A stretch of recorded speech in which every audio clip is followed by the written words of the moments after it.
Job planner. दोस्तों जैसे कि आपको पता है कि नाउन का सेशन चल रहा है और नाउन के सेशन में कल मैंने आपको कराया था यूजेस ऑफ नाउन 1 से लेकर 4 रूल्स तक, और आज हम लोग बात करते हैं रूल्स नंबर 5 की। तो आइए देखते हैं रूल्स नंबर 5। यहाँ पे आपकी चर्चा हुई है इशू। इशू आपके दो भागों में बटे हैं, एजेंडा और ऑफ स्प्रिंग। सबसे पहले हम ये जानेंगे कि इशू का मतलब होता क्या है। तो इशू के दो मतलब होता है, एक इशू का मतलब होता है मुद्दा, जिसे कि इंग्लिश में एजेंडा कहा जाता है, दूसरा होता है ऑफ स्प्रिंग, जिसे कि हिंदी में संतान कहा जाता है। तो यहाँ पे आपका इशू जो है आपके दो यूजेस में आपके बटे हैं, पहला एजेंडा जिसका शाब्दिक अर्थ होता है मुद्दा, दूसरा होता है आपका ऑफ स्प्रिंग जिसका शाब्दिक अर्थ होता है संतान। चलिए तो हम लोग देखते हैं इसका नोट नंबर आपको first note. In the sense of agenda issue can be changed into issues. अगर हम लोग बात करें इशू में इसकी एजेंडा की बात करें तो इशू जो शब्द है वो इशूज में बदला जा सकता है। ठीक है, हम लोग देखते हैं इसका एग्जांपल को। एग्जांपल कुछ इस प्रकार से है, बोल रहा है कि कोविड-19 इज अ बिग इशू। यहाँ पर जो इशू शब्द आया है वो किसके अकॉर्डिंग आया है, तो एजेंडा, यानी इशू का मतलब यहाँ पे क्या है, तो मुद्दा है।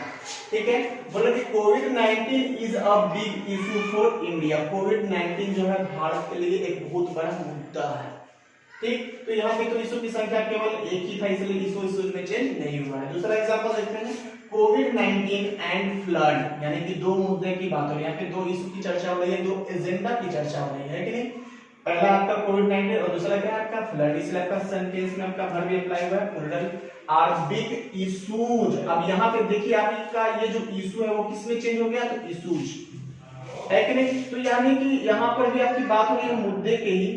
ठीक, तो कहने का मतलब है अगर बात किया जाए इशू का एजेंडा के अकॉर्डिंग तो इशू जो है वो इशूज में बदला जा सकता है, डिपेंड करेगा उसकी संख्या पे। अगर एक रहेगा तो इशू और एक से ज्यादा रहेगा तो इशूज बन सकता है। ठीक है, तो यहाँ पर भी आपके ये मुद्दे की सेंस में आया है फॉर इंडिया। फिर से देखते हैं, कोविड-19 and flood are big issues for India, यानी कोविड-19 और फ्लड जो है एक बहुत बड़ा इशू है किसके लिए, तो भारत के लिए। चलिए हम लोग देखते हैं नोट नंबर 2। तो नोट नंबर 2 बोल रहा है कि in the sense of spring issue can't be change into issues. अगर बात किया जाए इशू का ऑफ स्प्रिंग के अकॉर्डिंग, और आपको पता है कि ऑफ स्प्रिंग का मतलब क्या होता है, तो संतान होता है, तो ऐसे सिचुएशन में इशू जो है वो इशूज में बदला नहीं जा सकता है, चाहे इसकी संख्या एक रहे या एक से अधिक रहे। एक रहेगा फिर भी इशू, और जब एक से ज्यादा रहेगा फिर भी हम इशू का ही प्रयोग करेंगे, इशूज का प्रयोग नहीं करेंगे। ठीक है, एग्जांपल भी आते हैं, my uncle has only one issue. यहाँ पर इशू का मतलब आपका मुद्दा नहीं, यहाँ पे किसकी बात हो रही है, संतान की। संतान यानी कि यहाँ पे ऑफ स्प्रिंग का वर्ब कर रहा है कौन, तो issue. My uncle has only one issue Ghajini. मेरे चाचा का केवल एक ही संतान है जिसका नाम क्या है, तो गजनी है। दूसरा, माय ब्रदर हैज 4 इशूज। क्या ये सेंटेंस सही है?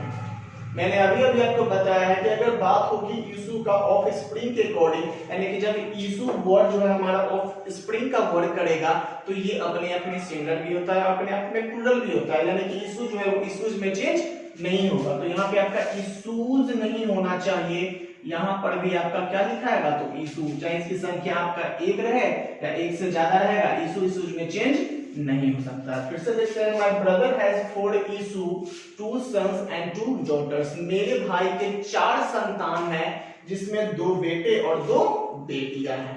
ठीक है, चलिए अब हम लोग आते हैं नेक्स्ट टॉपिक पे, क्लॉथ। क्लॉथ का मतलब होता है कपड़ा। ठीक है, इसके आपके दो फॉर्म होते हैं, एक होता है क्लॉथ जिसका स्पेलिंग होता है CLOTHS, और एक होता है क्लॉथ CLOTHES। देखिए दोनों में अंतर है, ऐसे अगर आप प्रोनाउंस करते हैं तो क्लॉथ्स क्लॉथ्स दोनों का एक ही होता है, लेकिन लिखावट में अंतर है। देखिए इस क्लॉथ्स का मतलब होता है पहनावा के अतिरिक्त, और इस क्लॉथ्स का मतलब होता है पहनावा, यानी कि पहनावे के अतिरिक्त वाले जो कपड़े होते हैं वो क्लॉथ्स कहलाते हैं। अब पहनावे के अतिरिक्त वाले कपड़े कौन से हो सकते हैं, तो क्या आप घर में साड़ी कपड़े को पहन लेते हैं क्या, मतलब साड़ी की बात हम नहीं कर रहे, मैंने कहा सारे कपड़े को क्या आपने पहन लेते हैं, नहीं पहनते हैं क्या, टेबल क्लॉथ पहन लेते हैं आप, पिल्लो कवर पहन लेते हैं, बेडशीट पहन लेते हैं क्या, नहीं ना। तो बहुत सारे कपड़े हमारे घर में ऐसे भी होते हैं जिसका यूज पहनने के अतिरिक्त किया जाता है, पर्दा हो गया, बेडशीट हो गया, पिल्लो कवर हो गया, है कि नहीं, ऐसे बहुत सारे। ठीक, दूसरा आपका क्लॉथ्स। तो यहाँ पर वैसे कपड़े के बारे में चर्चा हो रही है जिसका प्रयोग केवल आप पहनावे यानी कि ड्रेस यानी कॉस्ट्यूम यानी कि पोशाक के रूप में करते हैं। पैंट शर्ट हो गया, जीन्स हो गया, है कि नहीं, साड़ी हो गया, एक्सेट्रा। ठीक, तो दोनों में अंतर है छोटा सा। ये पहनावे के अतिरिक्त जो भी कपड़े आएंगे वो आपके क्लॉथ्स में आएंगे, और ये जो क्लॉथ्स होते हैं वो केवल पहनावे वाले ही कपड़े आएंगे जिसे कि ड्रेसेस कहा जाता है।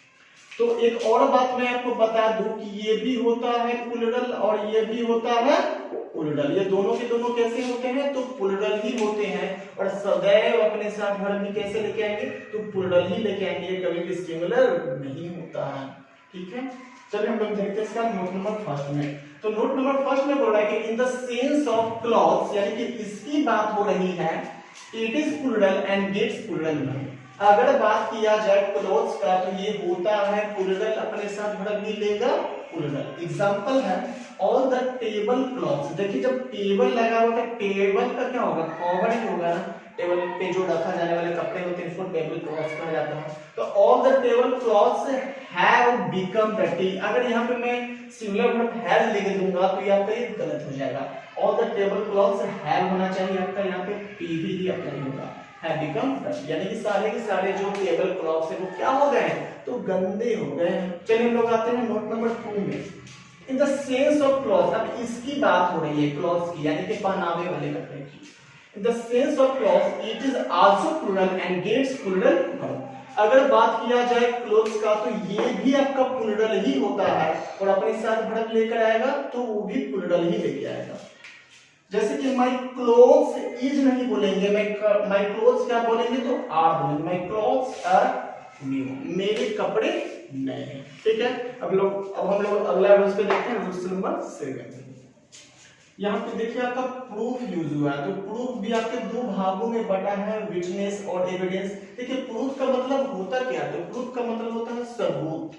क्या होता है, सबूत। इसके भी दो भाग में ये आपके ये बटे हैं प्रूफ। एक है आपका विटनेस, दूसरा है आपका एविडेंस। जहां विटनेस का शाब्दिक अर्थ भी होता है सबूत, और एविडेंस का भी शाब्दिक अर्थ होता है सबूत। लेकिन विटनेस का जो प्रयोग होता है वो मानव के लिए होता है कि नहीं, और एविडेंस का जो प्रयोग होता है वो वस्तु के लिए होता है। अब देखिए मानव कैसे हो जाएगा, जब कोई अगर व्यक्ति के मर्डर हो रहा है और आपने उसे देख लिया, तो आप तो एक ह्यूमन बीइंग है ना, आप एक मानव है, तो आप उसका क्या हो गए, तो विटनेस। वैसे भी आप कभी अदालत में गए होंगे तो एक बॉक्स रहता बना हुआ जिसका नाम क्या होता है, विटनेस बॉक्स, है कि नहीं, गवाह को उसी में बुलाया जाता है। ठीक, तो दूसरा है आपका एविडेंस। तो एविडेंस उस चीज को कहेंगे जो, जैसे कि कोई भी वेपन, अगर किसी भी व्यक्ति की हत्या हुई है और वहां पे कोई हत्या होते हुए कोई किसी ने उसको नहीं देखा, लेकिन वहां पे आपका एक थिंग मिला, कोई चाकू मिला या कोई गन मिला, है कि नहीं, तो वो आपका क्या कहलाएगा, तो आपका कहलाएगा एविडेंस। ठीक है, चलिए हम लोग आते हैं इसके नोट पे। तो बोल रहा है कि witness comes if a human being becomes the proof. Witness का प्रयोग होता है जब कोई भी ह्यूमन बीइंग जो है वो प्रूफ के रूप में आते हैं, यानी कि सबूत के रूप में वो खुद आते हैं। ठीक ना, तो वहां पे किसका प्रयोग करते हैं, तो विटनेस का प्रयोग करते हैं। एग्जांपल में है आपका आई एम। देखिए आई जो है आपका एक पर्सनल प्रोनाउन है, और आई जब होता है किसके लिए प्रयोग होगा, तो कोई ना कोई ह्यूमन बीइंग के लिए। अगर मैं चाहूं तो यहाँ पे हम राम इज, सीता इज, कुछ भी लिख सकते हैं, कोई भी प्रॉपर नाउन का भी यूज हम कर सकते हैं। ठीक है, तो यहाँ पे आप देखिए I am only one witness of the murder. नहीं, तो यहाँ पर आप देख सकते हैं कि आई का जो प्रयोग किया है वो आपका एक मानव जाति के सेंस में किया गया है, और यहाँ पे विटनेस जो है यहाँ पर किसकी चर्चा हो रही है, मानव की चर्चा हो रही है। तो I am only one witness of the murder, मैं इस मर्डर का जो एकमात्र क्या हूँ, तो गवाह हूँ, सबूत हूँ। ठीक है, हम लोग आते हैं इसके नोट नंबर 2 पे। Evidence comes if a non living thing becomes the proof for something. Evidence का प्रयोग होता है जब किसी भी चीज में सबूत के रूप में कोई नॉन लिविंग थिंग का प्रयोग होता है। ठीक ना, तो यहाँ पे आप देख सकते हैं एग्जांपल में the police inspector found a gun. ये बताइए कि गन जो है आपका एक ह्यूमन बीइंग है या नॉन लिविंग थिंग है, तो नॉन लिविंग थिंग है। ठीक है, तो the police inspector found a gun that was only one evidence of the murder। Police inspector जो है एक गन पाया है जो एकमात्र सबूत है क्या चीज का, तो मर्डर का। ठीक है, तो यहाँ पे आप देख सकते हैं कि मैंने यहाँ पे एविडेंस का प्रयोग किया है किसके लिए, तो ये गन के लिए इसका प्रयोग हुआ है, क्योंकि गन क्या है, तो आपका एक नॉन लिविंग थिंग है, एक वस्तु है। ठीक, तो आपका एग्जाम में हमेशा एरर दे देता है कि अगर बात होगी ह्यूमन बीइंग की तो वहां पे आपका एविडेंस दे देगा, और जहां एविडेंस का प्रयोग होना चाहिए था वहां पे आपका विटनेस दे देगा। तो यहाँ पे थोड़ा सा कंफ्यूजन रहेगा आपको एग्जाम में, तो हमेशा इसको आपको क्लियर करके रखना है। विटनेस बॉक्स याद रखें तो उससे आपको ये याद हो जाएगा। ठीक है, हम लोग अगले रूल्स की तरफ बढ़ते हैं। नंबर 8, देखिए अगला जो टॉपिक है आपका, उसका नाम है आपका करेंसी। देखिए करेंसी का मतलब क्या होता है, करेंसी का मतलब रोकड़ा होता है, मुद्रा होता है, रुपया पैसा होता है। इसके भी आपके दो फॉर्म होते हैं, एक होता है रूपी, दूसरा होता है मनी। रूपी का मतलब भी पैसा होता है, मनी का मतलब भी पैसा होता है, लेकिन दोनों में अंतर है। अंतर आपका ये है कि जो रूपी जो होता है ये करेंसी के काउंटेबल फंड को दर्शाने के लिए आता है। जी हाँ, रूपी जो है वो करेंसी के काउंटेबल फंड को दर्शाएगा, और काउंटेबल फंड का मतलब क्या, ये गिना जा सकता है, ये सिंगुलर प्लूरल हो सकता है क्योंकि ये काउंटेबल फॉर्म में है। और दूसरा अगर हम लोग बात करते हैं मनी का, तो ये जो मनी जो है वो करेंसी के अनकाउंटेबल फंड को दर्शा सकता है, सॉरी अनकाउंटेबल फंड को दर्शाने के लिए आता है। जब अनकाउंटेबल फंड को दर्शाने के लिए आ गया तो कहने का मतलब क्या, ये सिंगुलर से प्लूरल नहीं हो सकता, इसके साथ एस एस का प्रयोग नहीं हो सकता। ठीक है, चलिए नोट नंबर फर्स्ट में आपका rupee comes as the countable form of currency. लिखा भी है कि रूपी जो होता है वो करेंसी के काउंटेबल फॉर्म को दर्शाने के लिए आता है। ठीक, तो एग्जांपल में है my father has given me 1 रूपी। अब यहाँ पे आप देखिए मैंने यहाँ पे रूपी ही लिखा है, क्योंकि यहाँ पे आपका जो रूपी से जो पहले जो हमारा एडजेक्टिव है वो क्या है आपका 1, जो कि आपका एक सिंगुलर नंबर में है कि नहीं, तो 1 रूपी। अगला एग्जांपल ये आपका बिल्कुल सही है। दूसरा, my father has given me 10 rupees.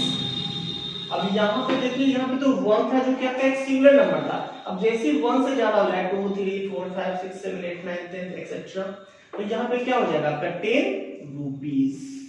ठीक ना, अगला देखते हैं note number 2, money comes as the uncountable form of currency. Money जो होता है वो करेंसी के अनकाउंटेबल फॉर्म को दर्शाने के लिए आता है। जैसे एग्जांपल में he has given me many money, क्या एग्जांपल सही है? नहीं, ये बिल्कुल गलत है, क्योंकि आपको पता है कि यहाँ पर मैंने मनी यूज किया है जो कि आपका एक अनकाउंटेबल नाउन है। ठीक, लेकिन इसके पहले मैंने किसे यूज किया, तो मैनी जो होता है वो काउंटेबल नाउन के लिए आता है, क्योंकि मैनी के बाद ऑलवेज पीसीएन आता है, यानी कि प्लूरल काउंटेबल नाउन आता है। कभी भी मैनी के बाद अनकाउंटेबल नाउन की चर्चा नहीं होती। तो आप यहाँ पे चाहें तो यहाँ पे आप मच लिख सकते हैं, क्योंकि मच के बाद किसकी चर्चा होती है, तो अनकाउंटेबल नाउन की चर्चा होती है। ठीक है, तो उसने मुझे बहुत सारे पैसे दिए, he has given me much money. ठीक है, तो ये था दोस्तों आज का आपका क्लास, जो मैंने आपको रूल्स नंबर 4 to 8 आपको कंप्लीट करवाया है। ठीक ना, तो आई होप आपको ये वीडियो समझ में आया हो, और बाकी के जो भी रूल्स है उसे मैंने आपको कल की क्लास में करवा देना है। ठीक है, तो मिलते हैं फिर कल नेक्स्ट टॉपिक के साथ।